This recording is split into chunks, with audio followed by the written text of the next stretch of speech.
que decían, a ver ahora con qué cosas va a salir la fundación.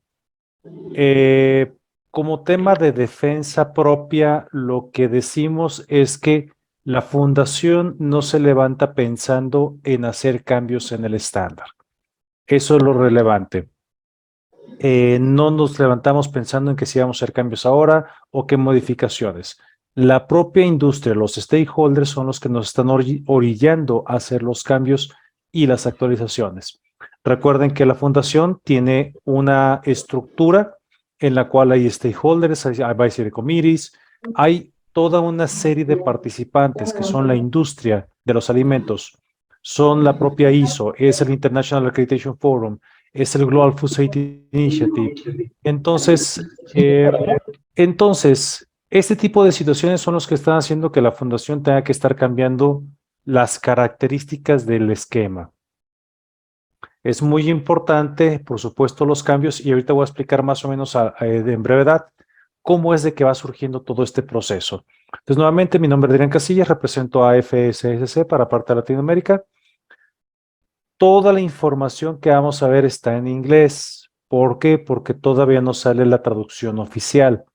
Entonces tengo que esperar a que tengamos toda la traducción oficial, tengamos los documentos con esta nueva versión en el idioma español para poder hablar de esos temas, pues, al menos en los slides en español.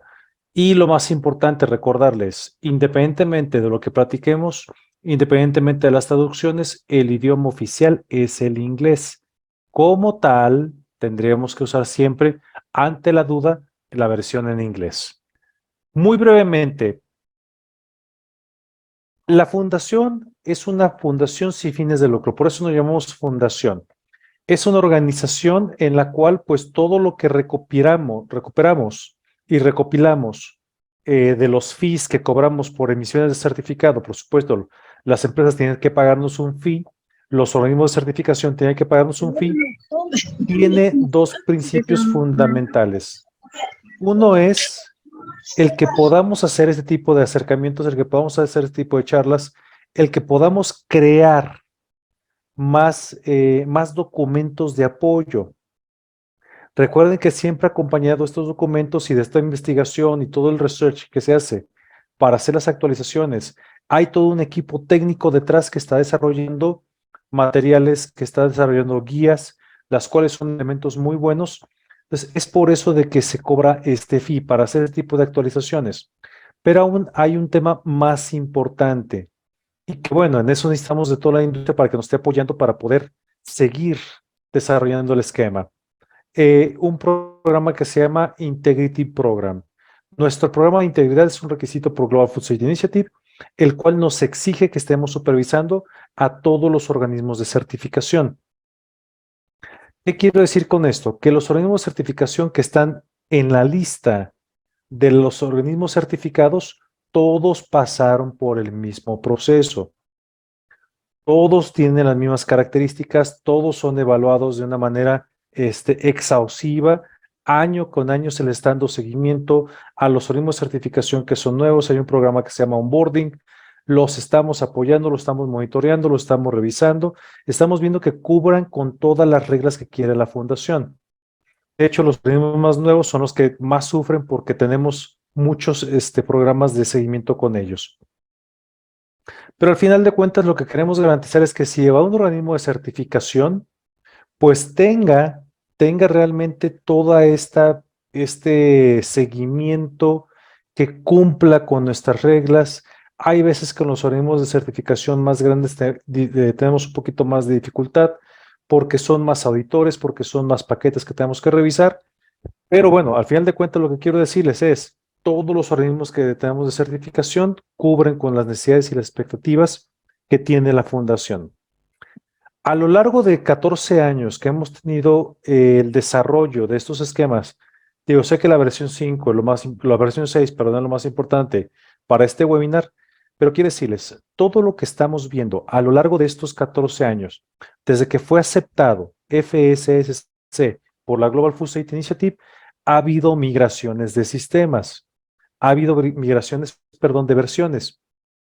¿Qué significa esto y qué nos da la pauta? que van a seguir habiendo cambios. Si recuerdan, antes de la versión 3 no se hablaba nada de lo que era fraude alimentario o defensa de los alimentos.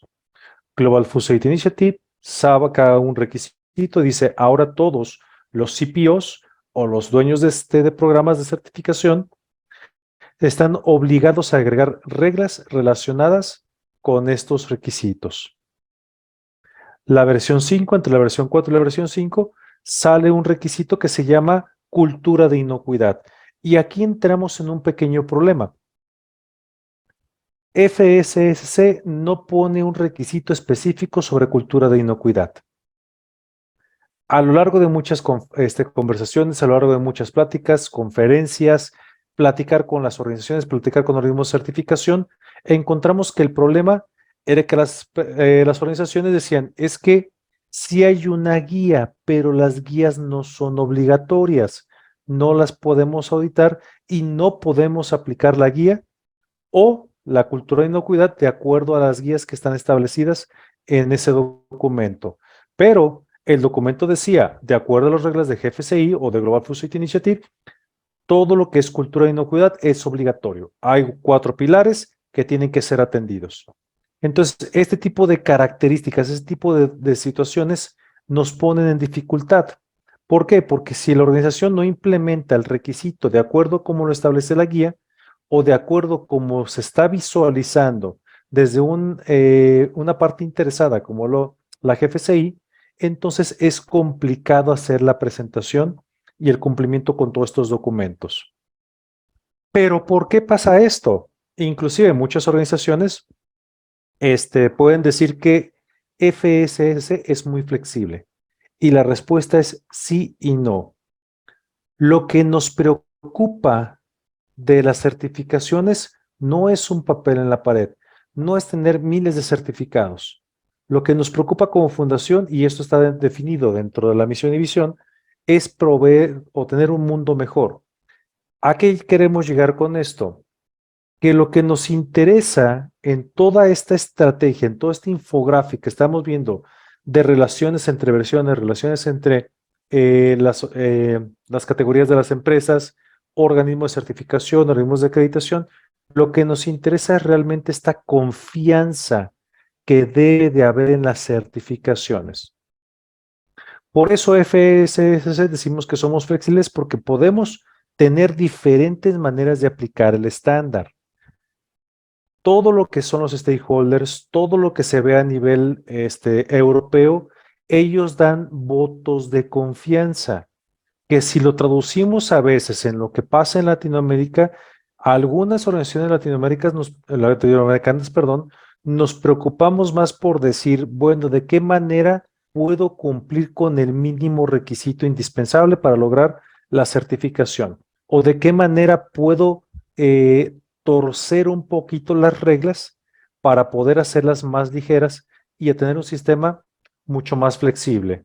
Eso no es la expectativa de la fundación. La expectativa de la fundación es decir, recuerden que el objetivo es que los alimentos sean inocuos. Les damos estas herramientas a la organización para que las implemente y les decimos, las guías son complementos, son ayudas, utilícenlas, úsenlas. Y las organizaciones buscamos decir, no lo quiero implementar, no es obligatorio, entonces no hago nada al respecto. Entonces, la fundación en ese sentido trata de ser flexible siempre y cuando se cumpla el requisito, porque estamos confiando en ustedes, estamos confiando en las organizaciones, estamos confiando en los auditores. Desgraciadamente, nos estamos dando con algunos golpes en la pared porque estamos encontrando de que no todas las organizaciones son así de honestas. Entonces, por un lado, la flexibilidad va a empezarse a traducir en obligatoriedad y ya lo estamos viviendo con cultura de inocuidad. Versión 5, 5.1, no estaba dentro de los requisitos que dijimos, ok, hay dificultades, las organizaciones no están tomando la seriedad para implementar la cultura de inocuidad. Entonces, vamos a ponerlo como un requisito obligatorio. ¿Para qué? Para que las empresas lo empiecen a implementar. Asimismo, los auditores empiezan a cuestionar un poquito más en este sentido. Y también sabemos que en esta parte de los auditores hay un gran trabajo que hay que hacer. ¿Y por qué digo que no somos tan flexibles? Porque la certificación FSS 22000 se tienen que cumplir el 100% de los requisitos. ¿A qué me refiero con esto? Hay otros programas, también reconocidos por FCI, que tienen un sistema de puntos. Y no lo han cuestionado nosotros, oye, ¿por qué ustedes no tienen un sistema de puntos? Porque para nosotros, para que obtengan el certificado, tienen que cubrir el 100% de los requisitos. No lo voy a clasificar como proveedor tipo A o certificación tipo A, tipo B, tipo C, ni 80, ni 90, ni 95% para decir que es premium. Para nosotros tiene que cumplir el 100% de los requisitos. Si no cumple el 100% de los requisitos, tiene que contestar a través de no conformidades. Entonces, por eso, en ese sentido decimos que no somos tan flexibles. Somos uno de los más complicados.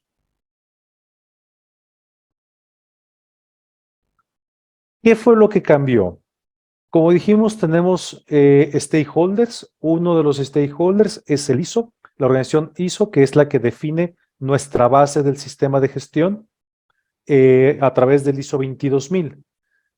Cambió cuando hicimos la versión entre la 4 y 5, cambió el 22000, el estándar que es aplicable a las organizaciones. Entonces, ahí había más requisitos, ahí había un modelo diferente, ahí había la estructura de HLS para poderlos alinear, pero ahora cambia la 22003.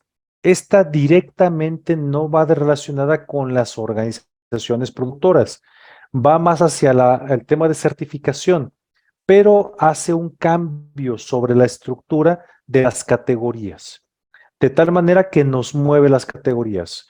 Ejemplo, lo que es matanza o lo que son rastros. Antes estaba en la categoría C1, ahora se mueve a la categoría C0. Se crea una categoría nueva. ¿Esto qué implica? Que los organismos de certificación tienen que hacer unas revalidaciones de sus auditores. La empresa certificada en esto no tiene que hacer demasiado. Únicamente hablar con el organismo de certificación, hacer la actualización de los documentos, pero dentro de los requisitos del sistema no tiene que hacer algo diferente. No va a ser significativo los cambios en su sistema, pero sí, por supuesto, en el documento del certificado, sí, por supuesto, en algunos otros elementos administrativos, más de forma que de fondo. Entonces, por eso tuvimos que hacer también esta actualización. Otro punto importante, y lo vamos a ir viendo más adelante, los objetivos de desarrollo sostenible. Actualmente se está viendo, digo, ya tiene aproximadamente unos 5 o 6 años, que salieron los objetivos de desarrollo sostenible por parte de la Organización de las Naciones Unidas, en la cual se dice que son 17 vectores en los cuales se tienen que trabajar para poder crear un mundo mejor, entre los cuales está el hecho de que tengamos acceso a los alimentos, que no haya gente que se quede sin comer, la exterminación de la pobreza, también un tema muy, muy retador, cuidado del medio ambiente, construcciones sustentables, alimentos sostenibles, y mucho viene del tema de que actualmente la producción de los alimentos se está desperdiciando una tercera parte. Entonces, no tendremos suficiente alimento para poder alimentar a todas las personas y estamos desperdiciando el 30%.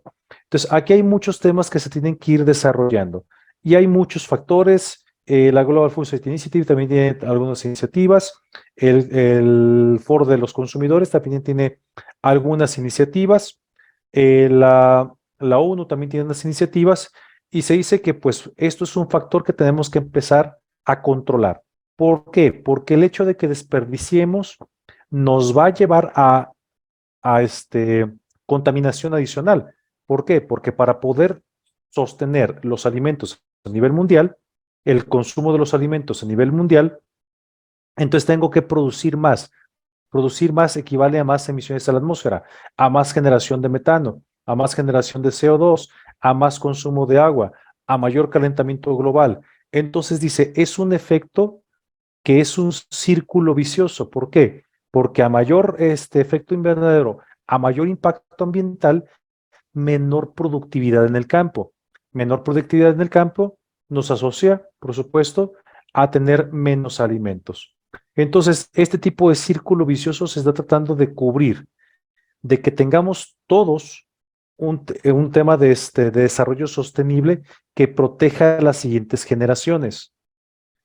Por supuesto, no es un requisito que vamos a encontrar como obligatorio en otros esquemas de certificación. Nuevamente, la Fundación FSSC, nuestro compromiso es lograr tener un mundo mejor. Por eso es de que se integran ese tipo de objetivos de desarrollo sostenible.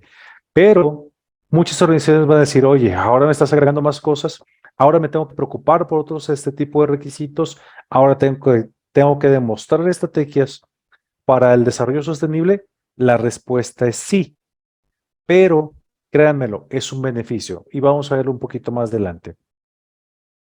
Cambios también en algunas adendas dentro de los propios requisitos, hacer clarificaciones en los requisitos ya existentes, como la parte de controles de alérgenos, algunos otros que tenemos por ahí que tenemos que estar creando precisamente unas adecuaciones para que queden más claros los requisitos ya existentes. ¿Cuáles son los beneficios? Bueno, ahorita voy a platicar de unos. Me voy a ir directamente sobre, digo, aquí mencionamos que estamos haciendo un cambio de las categorías. Ya mencionamos el tema de los desarrollos de objetivos de desarrollo sostenible. El tema de los parámetros de calidad. Agregamos parámetros de calidad. Vamos a estudiarlos, vamos a verlos de manera detallada, pero son cosas interesantes. Nuevamente, el objetivo es que la organización también vaya mejorando sus criterios y sus controles. Entonces, vamos a irlos platicando. Códigos QR. Desafortunadamente, en estos 14 años, somos el esquema más joven reconocido por GFCI y el que ha tenido mayor crecimiento. Esto nos ha llevado a un problema. El problema que nos ha llevado es de que tenemos fraude. Al momento de estar ofreciendo este tipo de certificación y que ha tenido un éxito muy grande en Latinoamérica, somos el esquema que más certificados tiene en Latinoamérica. Entonces, esto es un problema, esto es una dificultad, porque todos quieren tener este tipo de certificados, muchos no lo cumplen y empezamos a encontrar certificados no válidos, certificados falsos. Entonces, con esta versión 6, estamos orillando a que todos los algoritmos de certificación empiecen a agregar el código QR, que puede ser rastreable a nuestro sitio web. Entonces, esto es una parte que tenemos que validar de autenticidad. Ok, se sigue trabajando sobre ese tipo de temas de bases de datos. Y vamos a ver también por ahí unos desarrollos nuevos que tenemos que se llama el ongoing, que es precisamente proveer ese tipo de herramientas para poder asegurar que el sistema y que el certificado principalmente es válido. Más detalles e interpretación sobre las guías. Va a haber cambios sobre las guías. En agosto y septiembre vamos a hacer actualizaciones sobre algunas de las guías. Guías tales como el tema de calidad, guías tales como la cultura de inocuidad y calidad, guías que van a seguir ayudando con el tema de food fraud y food defense. Entonces, hay muchas cosas que vienen en camino. Por supuesto, nada de esto va a alterar los requisitos ya establecidos.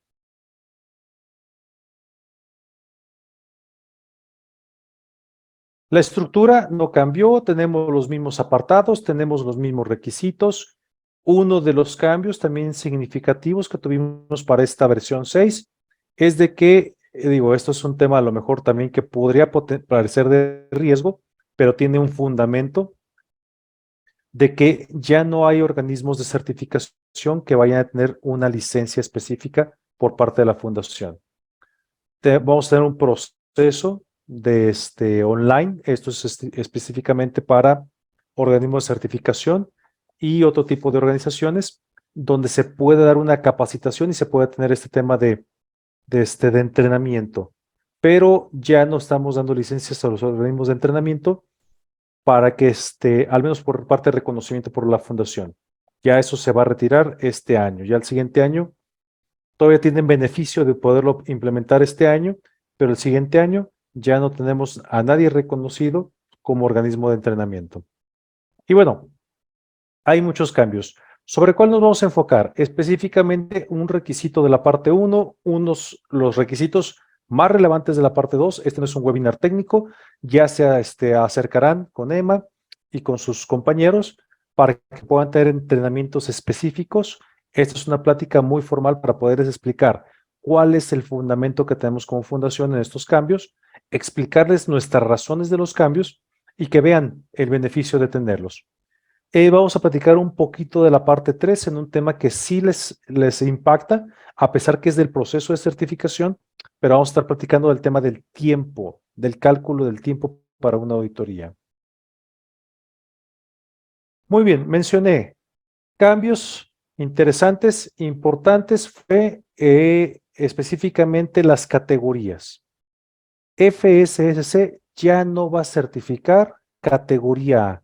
Lo que tenía que ver con procesamiento, bueno, pues no era específicamente el campo, nos estábamos orientando más hacia la parte del procesamiento posterior al campo, empaque o desinfección de frescos, que los sacábamos del campo, los lavábamos, desinfectábamos, los metíamos en su caja y los enviamos.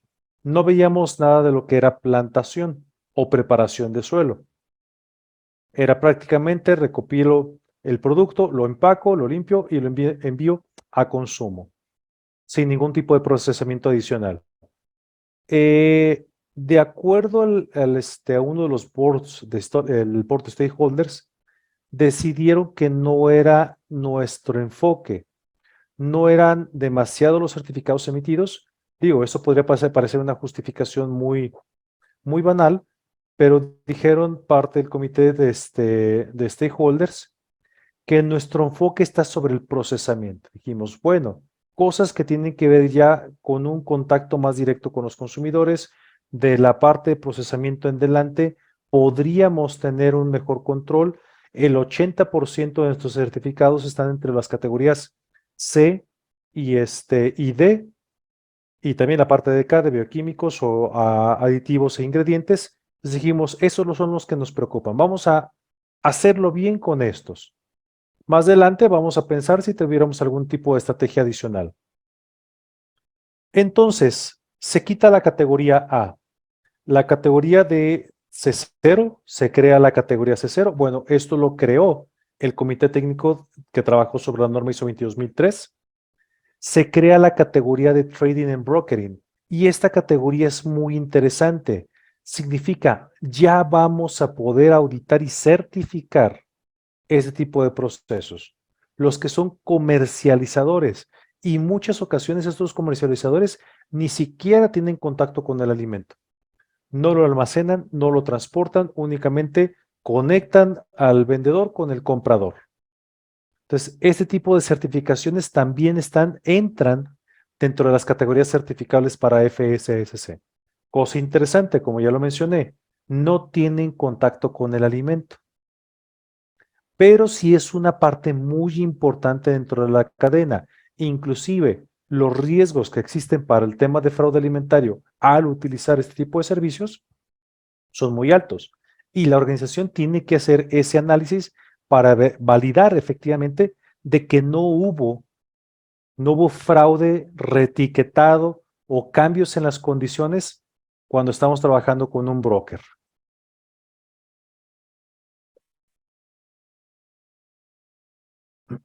Perdón. A partir de este año ya no se permiten certificaciones en FSSQ.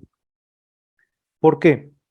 Nuevamente, hubo un poco interés sobre este tipo de certificación, cosa muy rara, muy interesante.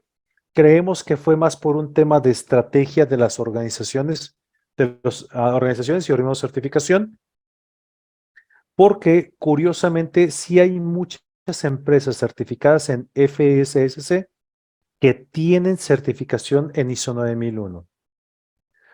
Entonces, no entendemos cómo este modelo que estábamos tratando de hacer, de ofrecer de tener este tipo de auditorías integradas como beneficio para la organización, pues decidieron mejor mantener por separado sus sistemas.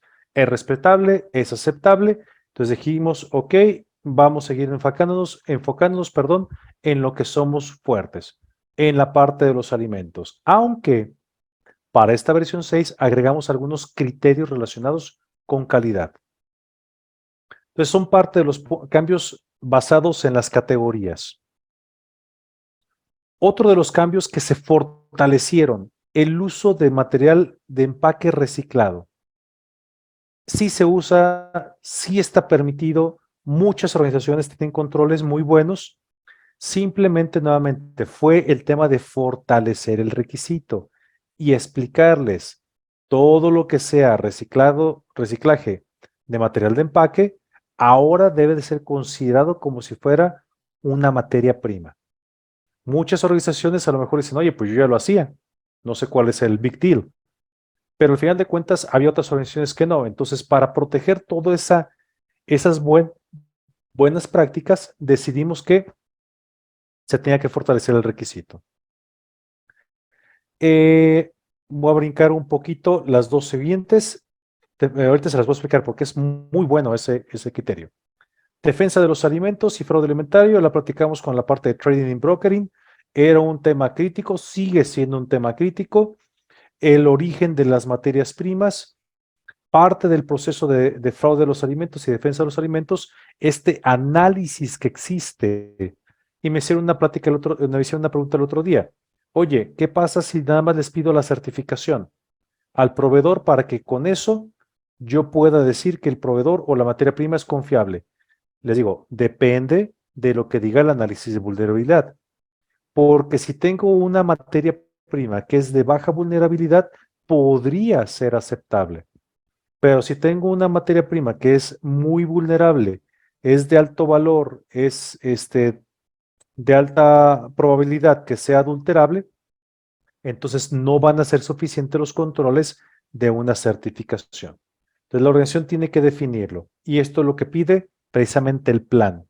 Y esto lo vamos a ver que también fueron de los puntos que se fortalecieron en la versión 6, de que tiene que haber garantía de que todo ese programa, todo ese proceso, toda la mitigación del fraude alimentario, perdón, o la evaluación de riesgos de defensa de los alimentos, sí está bien fortalecido.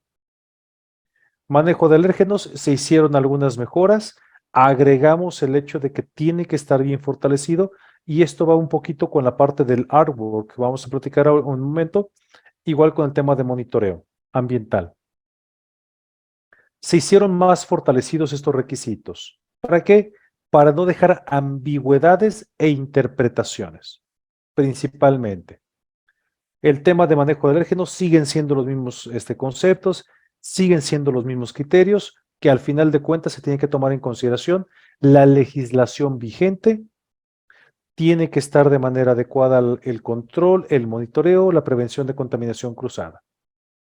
Pero vámonos a los dos anteriores, el control de declaraciones en el producto, en las etiquetas de los productos y empaques, y lo que es el artwork, todo lo que viene siendo la impresión de las etiquetas.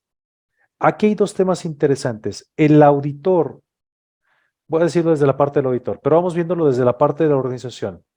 La organización ahora tiene que tener un proceso para validar lo que contienen sus etiquetas como producto terminado o si es producto también que va en proceso hacia una transformación, que es ingrediente para otra transformación.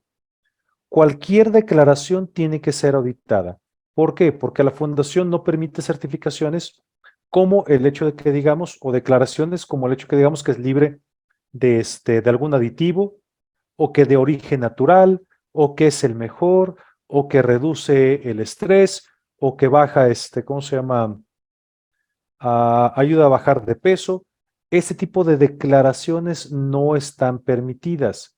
Entonces, punto número uno, la organización tiene que tener herramientas para validar sus artes. Entonces, todo lo que diga la etiqueta tiene que ser validado principalmente por la organización. Y posteriormente el auditor también va a tener que hacer una supervisión sobre ese requisito, sobre las declaraciones de las etiquetas y los diferentes productos y si van a diferentes países, también hacer los criterios de validación. En el tema de artes, y también lo menciona parte de la relación con el tema de los alérgenos.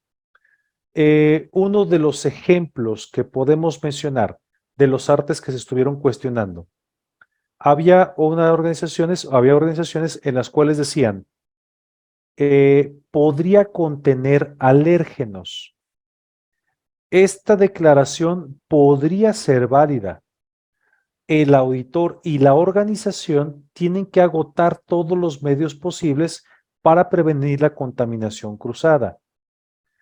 Si después de agotar, después de analizar y poder revisar y todo lo que se haya hecho en la parte de verificaciones y validaciones del sistema de inocuidad, limpieza profunda y prevención de la contaminación cruzada, si aún así en los análisis de laboratorio siguen quedando trazas, entonces sí es válido que la organización pueda hacer este tipo de declaraciones diciendo que potencialmente podría tener trazas.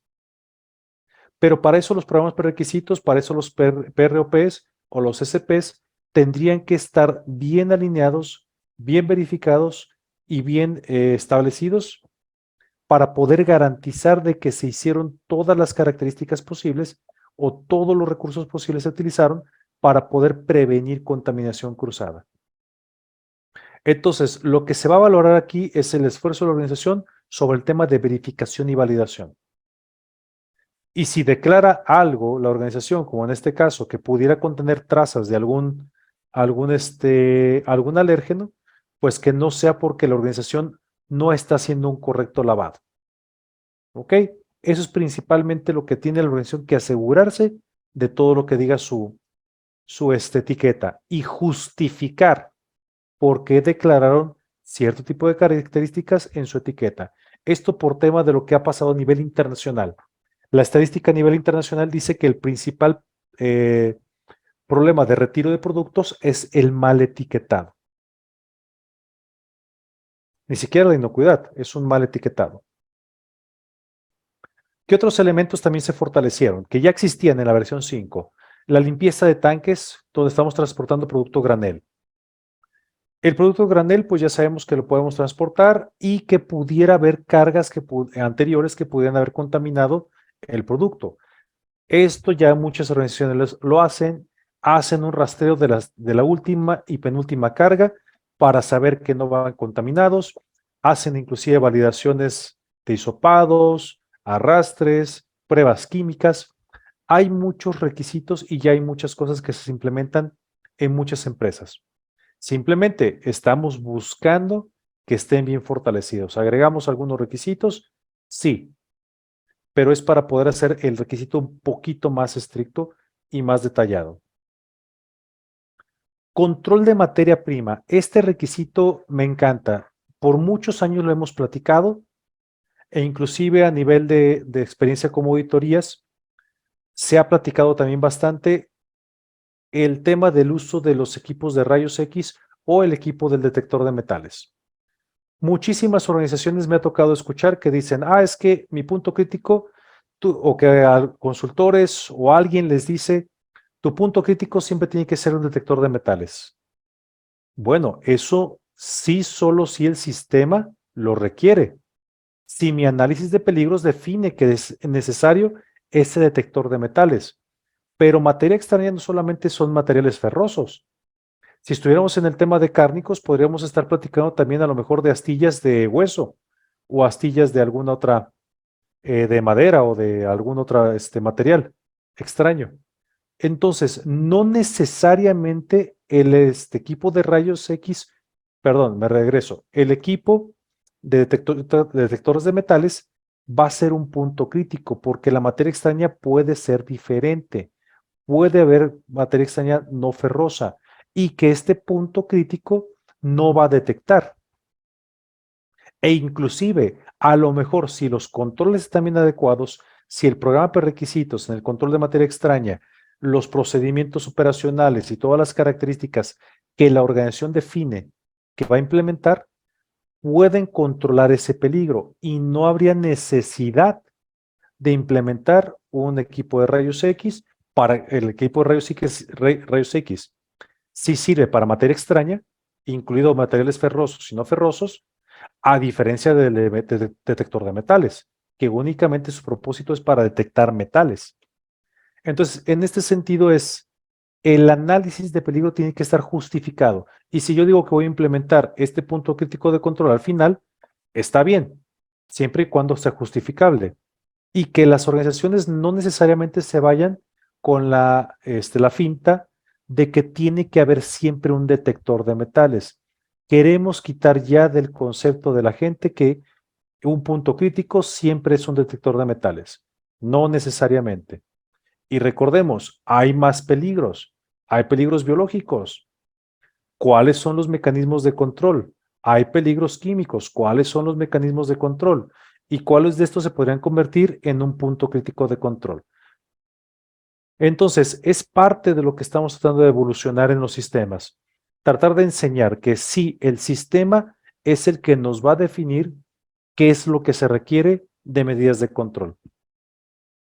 Y si la validación de las medidas de control, como lo establece ISO 22000, como lo establecen los requisitos adicionales de FSSC, determinan que no son suficientes para controlar el peligro, entonces tengo que buscar otras alternativas, que puede ser un detector de rayos X o un detector de metales. Vida de anaquel. Vida de anaquel es un requisito nuevo. En el tema de vida de anaquel, lo que se está pidiendo es que se estén haciendo revalidaciones periódicas. ¿Por qué? Porque las condiciones del tiempo de vida de aquel están cambiando, no son las mismas. Entonces, la organización, también hemos recibido quejas. Tuvimos quejas en las cuales nos decían, oye, este producto dice que fue fabricado en una empresa certificada por FSSC.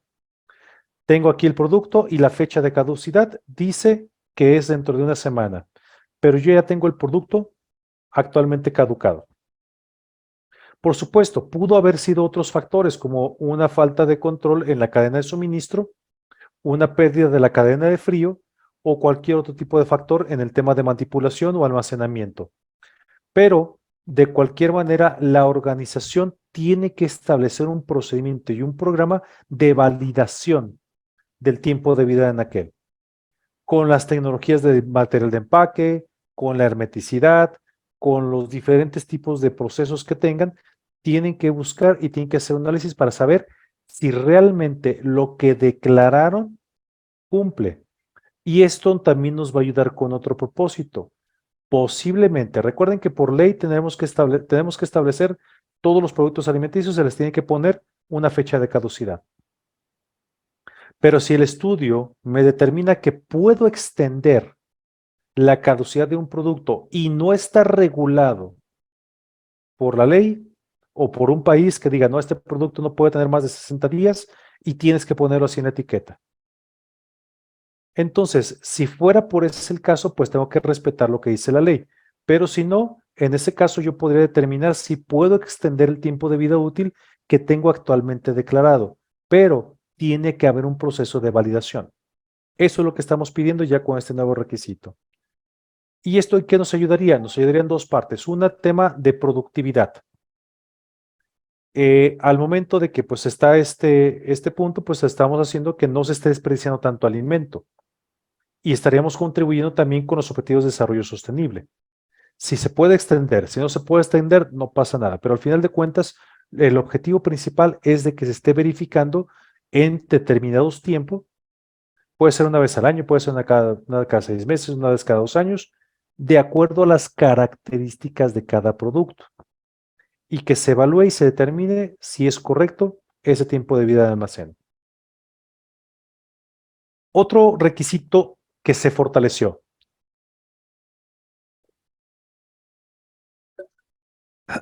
perdón, las instrucciones para los productos listos para consumo. Supongamos que tenemos una sopa instantánea y ahí vienen instrucciones. En la etiqueta vienen instrucciones de cómo preparar el alimento. Agrega agua, déjalo reposar por 2 minutos y después cómelo. O mételo al microondas, acciona por tanto tiempo, a tal temperatura y ya está listo para consumo. Entonces dice que ya la organización tiene que hacer un proceso de validación constante y frecuente para ver si esas instrucciones siguen siendo correctas. Y por supuesto, dentro del proceso de auditoría, el auditor ahora va a revisar esas instrucciones. Tiene que haber un proceso de prueba y tiene que haber una validación para determinar si realmente ese tipo de cocción, ese tiempo de cocción es el adecuado y no va a poner en riesgo a un consumidor que pueda quedar crudo o que pueda quedar mal cocido y que pueda hacerle daño al consumidor. ¿Qué requisitos nuevos? Y ahorita vamos a verlos más a detalle. Cultura de inocuidad y cultura de food safety, perdón, cultura de food safety y cultura de calidad. Control de calidad, ahorita vamos a verlo también. Me brinco el tercero y vámonos a la parte de food waste, también lo vamos a platicar. Y comunicación entre la organización certificada y su organismo de certificación. Los vamos a ver en las siguientes slides. Pero diseño higiénico. Diseño higiénico salió el requisito hace aproximadamente 4 años. Global Food Safety Initiative dijo, ya hay reglas para el diseño higiénico de los equipos. Tiene que ser con material lavable, no tiene que ser poroso, preferentemente cierto tipo de grado de acero para poder fabricar los equipos, que no vaya a quitar rebabas, que las soldaduras esté libre de soldaduras, o si llevara soldaduras el equipo, pues esas tienen que estar limadas, una serie de características que pide precisamente este diseño higiénico de los equipos. Esto ya surgió hace tiempo y surgieron las dudas. Oye, entonces tengo que quitar todos mis equipos y sustituirlos por equipos nuevos que cubran con las características específicas de esta norma. La respuesta es no. Pero sí la organización tiene que establecer ya procedimientos para cambio, sustitución o mantenimiento a los equipos. Es decir, se me descompone un equipo y tengo que hacer un cambio en una refacción, en alguna parte estructural del equipo. Tengo que tener el procedimiento de validación que me diga que ese equipo no va a poner en riesgo la inocuidad. No voy a tener que quitar los anteriores. Si van a obsoletarse, está bien. Los puedo hacer obsoletos y de ahí me los traigo ya como equipo nuevo con características de lo que dice el diseño higiénico. ¿En qué otro punto también podemos verlo aquí? De que no puedo mandar a producir un equipo si no cumplo con las características del diseño higiénico. Entonces, por un lado, tienen que estar las especificaciones de los equipos nuevos que vamos a comprar, los procedimientos y cómo vamos a validar que efectivamente cumple con el diseño higiénico cuando compramos equipo nuevo, cuando hacemos modificaciones a los equipos o cuando hacemos refaccionamiento de los equipos. Claro, todos aquellos que tengan contacto directo con el alimento. No significa que si yo tengo una subestación eléctrica, tenga que cumplir el tema de diseño higiénico. Entonces, sobre lo que tenga contacto directo con el producto y que potencialmente lo vaya a contaminar. ¿Ok? Vamos a las partes importantes. Ya platicamos que la estructura cambió. Hay un documento dentro de la página web al final de la presentación. Les voy a decir dónde está. Ahí viene la liga. Hay un documento dentro de la página web que dice cambios entre la versión 5.1 y la versión 6. Este documento está muy interesante. De hecho, es lo que estamos viendo aquí. Viene en rojo lo que cambió, en negro lo que ya estaba y tachado lo que se está retirando. Entonces, visualmente es muy sencillo. ¿Por qué? Porque me enfoco específicamente sobre lo que digo que cambió. Lo demás sigue siendo igual. Entonces no tengo que hacer demasiados ajustes a mi procedimiento. Claro, siempre sirve y siempre es sano revisar otra vez el requisito, revisar el documento, platicar del documento y ver si tenemos que hacer alguna adecuación o algo que no hayamos visto anteriormente. Entonces van a poder encontrar el documento con estas características. El tema de etiquetado ya lo platicamos, cualquier declaración, cualquier tema nutricional, si decimos que esto quita la calvicie, ese tipo de declaraciones o cualquier tipo de declaración que sea diferente a lo que es el propósito del alimento, no está permitido.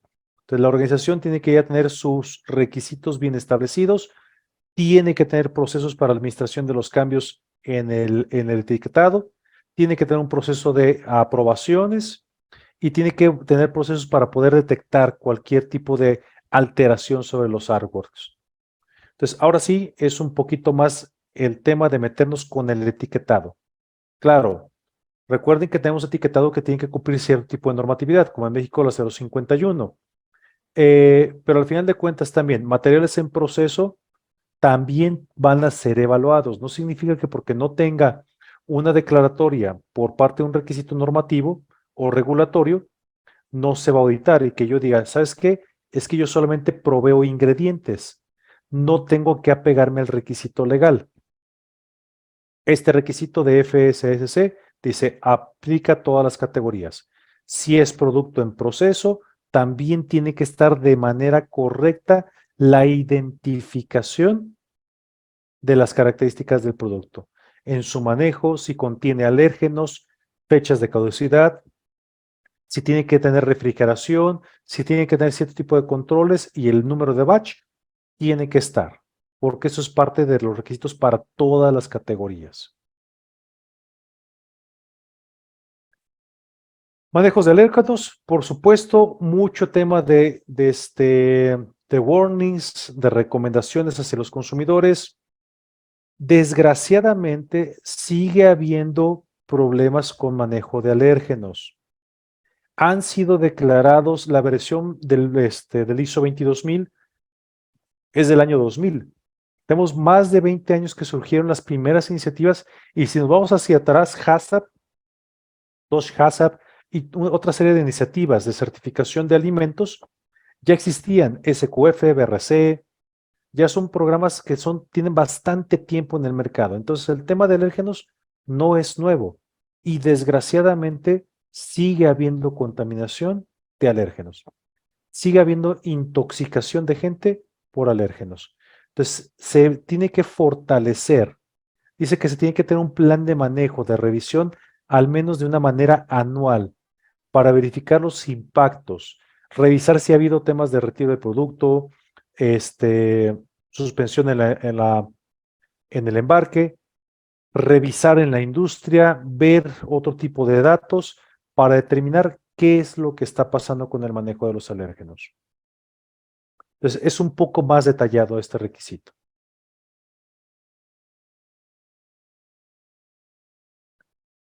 Food Safety y Quality Culture. ¿Qué pasó? Nuevamente, versión 5.1, ya mencionaban la cultura de inocuidad. Se los dijimos, se los explicamos, dimos webinars, dimos pláticas y muchas empresas siguen diciendo, es una guía, no es obligatorio. No es obligatoria la cultura de inocuidad, cuando sí es obligatorio. Entonces, ¿qué fue lo que llevamos? Dijimos, pues lo sentimos, entonces, como no están abordándolo de manera correcta, vamos a agregarlo como un requisito específico. Y estos cuatro pilares que ven ustedes aquí, comunicación, entrenamiento, feedback de los empleados y la evaluación del desempeño, ya existían desde nuestra guía anterior. Entonces, no es un requisito nuevo. Si revisan la guía, son exactamente los 16 elementos que pide que se tienen que evaluar. Entonces, la organización ahora tiene que determinar cómo va a llevar sus características. Esa guía dice cómo está implementado actualmente y cómo está interpretado dentro de los requisitos de 22.000. Por eso, en un principio, pecamos de ser buenas personas y decir, es que lo van a ver, es que lo van a entender, es que es parte del 22.000. Pero cuando nos enfrentamos con organizaciones, con auditores que decían, pues nadie está implementando de manera correcta la cultura de inocuidad y estamos teniendo problemas de que las empresas tomen acciones para mejorar la cultura de inocuidad, entonces como fundación dijimos, oye, pues entonces el tema de hacerlo de buena voluntad, de buena fe, no está funcionando. Vamos entonces a tener que agregarlo como un requisito específico. Y por supuesto, dice que tiene que haber objetivos que soporten toda esta parte de la cultura de inocuidad y el plan con metas y objetivos, un marco de tiempo para poder ir mejorando el desempeño del sistema. Recuerden que en la parte del performance, la evaluación del performance, dice que tienen que verse los indicadores como los de rechazos, los de reprocesos, los de retiros, los de quejas, los de retornos de materiales, los de producto potencialmente no inocuo. Todos estos indicadores tienen que verse impactados de manera positiva. Ese es parte de los requisitos del performance, la evaluación del performance de los indicadores.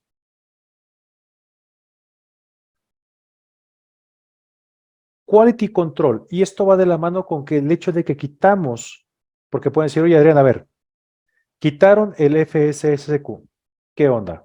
¿Por qué aquí hay requisitos de control de calidad? Bien, estos requisitos de control de calidad no sustituyen una certificación ISO 9001. El tema aquí es de que hemos encontrado,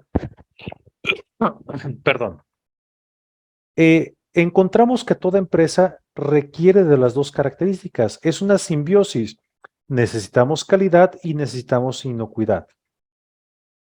Entonces, ¿qué criterios de calidad que no son de inocuidad que hemos visto y detectado durante los procesos de auditoría son características pues, como el color, el sabor, el pesaje, el etiquetado que tiene que ver con características de calidad más que de inocuidad, o muchos elementos como temperatura de homogenización del producto que no tiene que ver nada con el proceso de pasteurización. Requiero el producto estarlo calentando, que esté caliente por 30 minutos a una temperatura de 50 grados Celsius y es un criterio para que el producto esté bien, que el producto sea utilizable. Entonces, este tipo de características son importantes dentro de una organización. El objetivo aquí es que la organización declare cuáles son sus objetivos de calidad, declare cuáles son las características importantes de calidad. No vamos a revisar todo el ISO 9001, simplemente durante el proceso de fabricación de un alimento, vamos a revisar características de peligros químicos, físicos, biológicos, alérgenos, radiológicos en el caso de que existan algún tipo de peligro radiológico y a su vez vamos a ver, ok, a ver, ¿cuáles son los criterios de calidad? Ah, mira, el criterio de calidad es que tiene que tener este peso, tiene que tener este color, tiene que tener estas características, tiene que estar a tal temperatura almacenado para un fácil o para facilitar el envasado, que no tiene nada que ver con el protocolo de inocuidad. Entonces, este tipo de características, ¿por qué? Porque creemos que también les van a beneficiar y porque pueden potencialmente ser una entrada hacia el fraude de los alimentos, el fraude técnico de los alimentos. ¿Por qué? Porque recuerden que el fraude técnico no solamente tiene que ver con el tema de un etiquetado erróneo, sino que también durante el proceso interno no haga las validaciones correctas o altere registros que estén validando algún prerequisito o algún punto crítico de control o algún prerequisito operacional. Entonces, de cierta manera, lo que estamos tratando es de que la organización vea ese beneficio. Te voy y te audito inocuidad, pero también te estoy viendo otros parámetros de calidad. ¿Para qué? Para que podamos ir fortaleciéndolo, el sistema, y dándoles ese beneficio a la organización. Nuestra idea es esa, que tendría que estar contribuyendo a la organización. No estamos viéndolo como una manera de quererles poner más requisitos porque queremos estarlos molestando. Creemos que si incluimos estos parámetros de control, definitivamente vamos a poder controlar un poquito mejor el proceso, disminuir los desperdicios, disminuir los retrabajos, mejorar la productividad, que es un indicador de calidad, no es un indicador de inocuidad, eh, y que estos elementos contribuirían de cierta manera con el control y la mitigación del fraude alimentario y el control de defensa de los alimentos. Entonces, de alguna otra manera, estamos viendo estos temas de una manera más global. Y hablando de productividad, en un tema de productividad existe un tema importante, desperdicio. Lo que queremos es que la organización documente una política, establezca objetivos y una estrategia para poder disminuir el desperdicio de los alimentos. Dice tener algunos controles para los productos donados que no sean, que no vayan a tener un profit, que no vayan a tener una ganancia y que pues por supuesto el tema fundamental es buscar disminuir la cantidad de producto desperdiciado. Ojo, no con esto significa que la organización esté desperdiciando. Posiblemente muchas organizaciones ya tienen estos controles bien establecidos, han definido dónde van a desperdiciar, cuánto es el máximo de desperdicio, pero lo que queremos es de que ya esté formalizado, que ya sea una cultura, que estemos revisando de que efectivamente la organización tiene políticas, tiene estrategias, tiene objetivos para disminuir los desperdicios. Y este requisito definitivamente tendría que abonar al requisito de productividad. Tengo menos retrabajo, soy más productivo. Tengo menos retrabajo, tengo mayor eficiencia hacia las emisiones a la atmósfera. Tengo menos retrabajo, menos reprocesos, entonces tengo menos riesgo de fraude técnico. Entonces, de alguna otra manera, el implementar este tipo de controles, el implementar este tipo de requisitos, va a ayudar a la organización sobre sus indicadores. Al menos así lo vemos nosotros.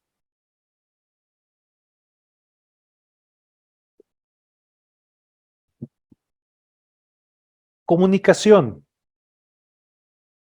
Lo vivimos, pasó COVID, pasaron muchos problemas.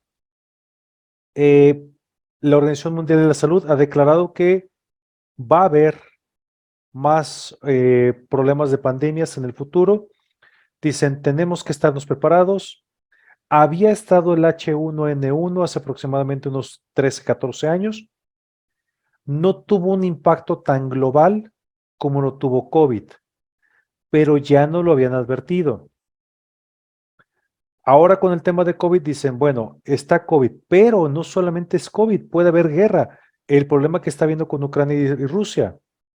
Tenemos huelgas en algunos países, como Francia, que últimamente ha tenido, bueno, es un tema común que normalmente los ingleses bromean mucho sobre los franceses que se le habían mucha parte del año en huelgas, pero tenemos también temas de terrorismo, crímenes, inundaciones, terremotos, hacking de computadoras. Recientemente acaba de salir en las noticias esta semana que Coca-Cola tuvo un ataque cibernético. Entonces, estos son temas reales. Lo que estamos pidiendo aquí es, si la organización pudiera llegar a tener un evento importante, la organización certificada tiene que comunicarlo a su organismo de certificación y su organismo de certificación inmediatamente a nosotros. Cualquier tema de amenaza, cualquier tema de incidencia que potencialmente pudiera afectar a la organización, la inocuidad o la distribución de los alimentos, debe, ser comunicado en un marco no mayor a 3 días de trabajo o working days, como le decimos.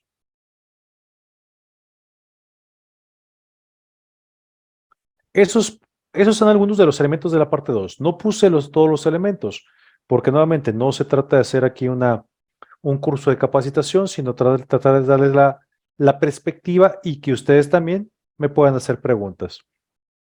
Otro de los cambios que sí va a afectar también a las organizaciones certificadas y principalmente a las pequeñas, a las grandes no tanto, a las pequeñas organizaciones certificadas, se hizo un realineamiento sobre cómo calcular los días de auditoría. En el pasado, otros organismos, otros esquemas de certificación han sufrido mucho porque dicen, mínimo te corresponden tantos días de auditoría. Y de ahí más el organismo tenía la libertad de aumentarle el tiempo. ¿Y qué pasó? Empezó a haber un tema de competencia, no era desleal, porque el cálculo de días de auditoría dice, mínimo te corresponden tantos días de auditoría. Nosotros en el apartado 3 hacemos público cómo se calcula el tiempo de auditoría por diferentes tipos de industrias. de tal manera que la organización ya sepa cuánto le corresponde. Y si el organismo de certificación X se está haciendo una comparativa entre el X y el Y le ofrece 5 días de auditoría y el X le ofrece 4, que digan, oye, ¿por qué tú me ofreces 4 y tú me ofreces 5? Se hace la determinación, se hace el análisis y decimos, resulta que el X estaba mal porque lo correcto son 5 días de auditoría, incluido el tema de reporte. Y a lo mejor el organismo X te dice, es que yo nada más te dije cuántos son los días en sitio, pero aparte tengo que calcularte el día de reporte o el mediodía de reporte y el mediodía de preparación de auditoría. Todo esto cambia ya con la versión 6. Digo, desde la versión 5 ya también lo incluíamos, pero en versión 6 somos un poquito más detallados con esto. ¿Y qué es lo que va a impactar principalmente organizaciones pequeñas? El requisito en la versión 5.1 dice que mínimo se tiene que hacer una auditoría de un día. Actualmente no. Con la versión 6 lo mínimo que se debe auditar son 2 días, más un día de reporte. Entonces, a cualquier organización, a organizaciones pequeñas, les corresponde, como quien dice, 3 días de auditoría. 2 de auditorías para la revisión del sistema y una para lo que es la documentación del reporte. En contadas excepciones, por decirlo, los que son de brokering, ellos podrían decir, oye, pues todo mi sistema es simple o a lo mejor soy una organización que transporta alimentos, pero son alimentos no perecederos, son estables a temperatura ambiente. Entonces, en ese tipo de justificaciones que nos tienen que proveer, podríamos aceptar que la auditoría se haga en un día y medio, más por supuesto el día de reporte. Eh, y hablando precisamente del tema de las auditorías remotas, las auditorías remotas no están siendo aceptables, 100% remotas no son aceptables por la Global Food Safety Initiative. Fue muy cuestionado FSS el por qué. Oye, ¿por qué tú sí aceptas? ¿Por qué SQF no? ¿Por qué BRC no? ¿Por qué IFS no? ¿Por qué GFCI no lo acepta? Pero aún así, seguimos haciendo auditorías remotas. Nuestra justificación fue, a ver, y fue por el tema de lo que pasó con COVID. A ver, la organización necesita su certificado porque se lo está pidiendo su cliente. Si su cliente no tiene un certificado, no le compra y al momento de no poderle comprar, pues no puede embarcar y hay varios factores aquí. Se afecta a la empresa, se afecta a la cadena de suministros y se afecta al abasto de alimentos a los consumidores. Entonces estamos teniendo problemas de desabasto, estamos teniendo problemas de desperdicio de alimentos y todavía no le damos la flexibilidad a las organizaciones para que puedan tener un sistema. Entonces dijimos, no estamos de acuerdo, vamos a dejar que las organizaciones sigan manteniendo su certificado, hacemos auditorías 100% remotas porque la organización quiere tener la auditoría. La organización no se está negando a recibir auditoría, pero por características de sanidad no se podían recibir auditorías en sitio, por el país o por la propia organización en ese tipo de situaciones. Entonces, ¿qué fue lo que pasó? Por eso las auditorías 100% remotas que hizo la fundación fueron aceptables. Todavía existe la posibilidad de hacer auditorías 100% remotas, pero la justificación tiene que ser sumamente buena. Actualmente también el requisito del uso de las ICTs, de las tecnologías de información, dicen que se puede hacer una auditoría parcialmente remota. Y si estamos hablando de una auditoría de 2 días, entonces digo, ok, el primer día lo puedo hacer remoto y reviso todo lo que es el sistema. Reviso el análisis de peligro, los cambios, las reuniones del equipo de inocuidad, las auditorías internas, entrevisto la revisión por la dirección, reviso todo lo que está a nivel de documentos. Y el siguiente día en sitio, ahora sí reviso todo lo que tiene que ser evaluado en sitio, en el proceso. Recuerden que también la política de FSSC durante el desarrollo de las auditorías es que tiene que haber un mínimo de 4 horas de auditoría en piso. Pero bueno, al final de cuentas, estas características las seguimos explicando, le estamos diciendo cuál es nuestra visión, nuestra perspectiva, de dónde salió y todo lo que tuvimos que ir desarrollando. No conformidades, sigue habiendo cambios interesantes sobre el tema de no conformidades. Actualmente tenemos una guía que dice cómo estar clasificando las no conformidades. Una no conformidad crítica es un incumplimiento sobre un requisito legal de inocuidad, a diferencia de una no conformidad a un requisito legal, pero de calidad. Esto se puede considerar como una no conformidad mayor. Entonces, sigue habiendo mucha información relacionada con la clasificación de las no conformidades. Códigos QR, ya lo había platicado, es importante para los certificados. Recuerden que toda nuestra información es pública. Todo esto que estamos platicando es público, lo pueden encontrar en la página de la fundación. Va a haber un evento el 11 de mayo, que es un evento público, cualquiera se puede inscribir. Entre más webinars, entre más pláticas, entre más escuchen de esto, mucho mejor. Este Insight Event va a ser en inglés, esa es la única restricción.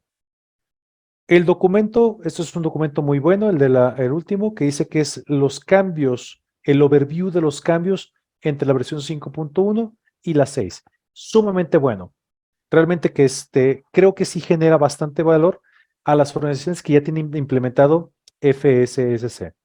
¿Por qué? Porque ven realmente dónde es donde tienen que preocuparse por los cambios. ¿Qué es lo que va a pasar en los próximos años? De aquí al 31 de marzo de 2024 es trabajar sobre los cambios. Se capacitan, revisan, se apoyan por consultores, revisan cuáles son los cambios, evalúan cuáles son los cambios, qué es lo que tienen que hacer, platican con los organismos de certificación y a partir del 1 de abril del 2024 ya se puede hacer una auditoría.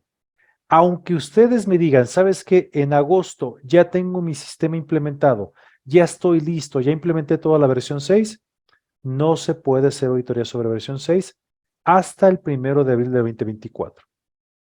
Si una organización está en un proceso de recertificación y su certificado vence el 1 de abril del 2024, tiene que hacer su auditoría anterior para que no venza su certificado, pero la tiene que hacer sobre versión 5.1. De tal manera que tendría que esperarse hasta marzo del 2025 para hacer su upgrade a la versión 6 o negociar con su organismo de certificación para que le haga la auditoría un tiempo anterior o tiempo antes. Pero no tiene que ser de acuerdo al evento que le corresponda, si es recertificación o si no es recertificación. Otro punto importante que siempre nos han cuestionado, bueno, no siempre, ¿verdad? Pero nos han cuestionado estas últimas veces que hemos hecho todas estas pláticas de versión 6. Auditorías no anunciadas. ¿Puede ser no anunciada la versión 6? Sí. Si está dentro del calendario de que tiene que ser no anunciada y va a caer del 1 de abril en adelante su auditoría, entonces potencialmente sí sea no anunciada. Si les corresponde al calendario, recuerden que las no anunciadas son sobre cualquiera de los dos surveillance, de las auditorías anuales. Entonces, si ya les tocaba no anunciada para 2024, pues entonces va a ser sobre versión 6. O puede ser sobre versión 5.1 si llegara a ser antes del 1 de abril del 2024. Toda esta información es pública. Todo lo que estemos dando, pues también es información que puede ser relevante. Recientemente lanzamos nuestra certificación FSS 24000. Este es un modelo de certificación. A diferencia de otros que ya existen, como es Meta, SA, no son modelos de certificación. Digo, SA sí tiene unas bases sobre la norma 17021. Pero FSS 24000 tiene la diferencia que otorga certificados por 3 años. Entonces, eso es un punto bastante interesante. Entonces, hay muchos desarrollos, tenemos mucho desarrollo sobre nuestro sitio web para poder ver la validez, de nuestros certificados y poder proveer al mercado de la confiabilidad sobre las certificaciones.